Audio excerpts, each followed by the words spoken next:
What's up guys, my name is Aaron. Today I'm going to be reviewing Saturation 2. This is the latest studio album by Brockhampton, a rap R&B collective. I'm familiar with the name, like I've heard of Brockhampton. I know that Kevin Abstract is in the group. I know he's kind of a big deal, but I just haven't really listened to any of their music. I haven't really kind of delved into their music, so basically went into this pretty fresh. I had no real expectations of this album. This was a pretty great album. I had very little flaws to say. It was a really kind of fresh album, and I love their perspective on society and stuff like that. It was really interesting to hear this side of view with this album. One of the best things about this album is definitely the production. I would say that it's basically traditionally done hip hop trap music, but there's just so many different influences with different genres of music and stuff like that it keeps it fresh and keeps you on your toes while you're listening to it. Like the song Swamp definitely has a heavy 90s West Coast vibe to me, with the synth that's playing on that song, the guitar line, and the hard-hitting drum line as well. Gummy to me has that same type of vibe, but it has more of a Tejano influence on that track, with the whirring synth line, the chanting on the chorus line, and the overall glitchiness of the song. Summer to me has this slow 80s rock vibe to me, with a simple piano line, the sensual guitar line, and the slow drums on that too. It's definitely a mood setter, and it's really a more sensual type of song to me. The song Jello has this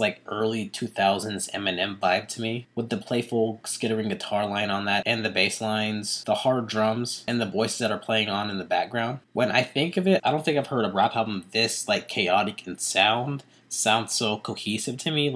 Just the different genres of music that are in play with this album really keeps it fresh and keeps you on your toes. To me, this is stellar production, all around. I also like the delivery on this album too, the rapping and the singing and stuff like that. I don't know, it really elevated the project, if you know what I mean. It wasn't super standout in my opinion, but it did fit the mood of the songs and stuff like that, and it really complemented it really well, almost as an instrument to the overall aesthetic of the song to me. On the song Summer, I think that one's probably the most standout to me with the vocals on that track. It's provided by Bearface. I don't know who that is. The singing is really emotional and really vulnerable, and I do like that. It really conveys the sentimentality of the song to me. The rapping on Queer is what I'm talking about. Nothing too crazy, but it really sounds nice on the beat and stuff like that. It really complements the overall vibe of the song. The rapping on Junky is personable and really kind of emotional. It really fits with whatever they're talking about and their perspective verses and stuff like that. Really matches the seriousness of the song, and it to me has a heavy Odd Future influence to me. Like I said, I don't think the rapping or singing is that amazing outside of maybe Summer, I guess,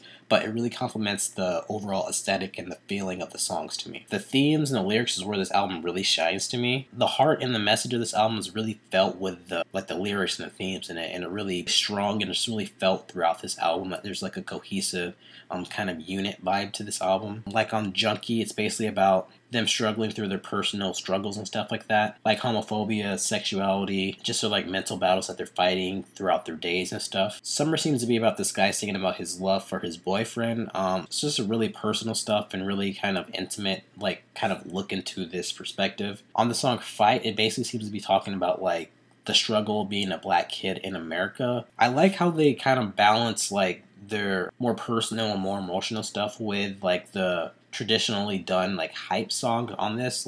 There's a lot of hype songs on this, but it's not too much of one thing. They keep it really interesting to me. It's not too much of one thing. The only thing I can really say is that some of the songs really didn't appeal to me. I don't think Chick is that great of a song to me, but that's really minor. I think the production is really strong in this album, just how they kind of keep all these different influences together and make it sound different, but not too chaotic in sound. It sounds really kind of fresh to me. The rapping or the singing didn't really elevate the songs or anything like that. It really complemented the songs and really complemented the beat and the atmosphere that they were setting across, and I did appreciate that aspect of it.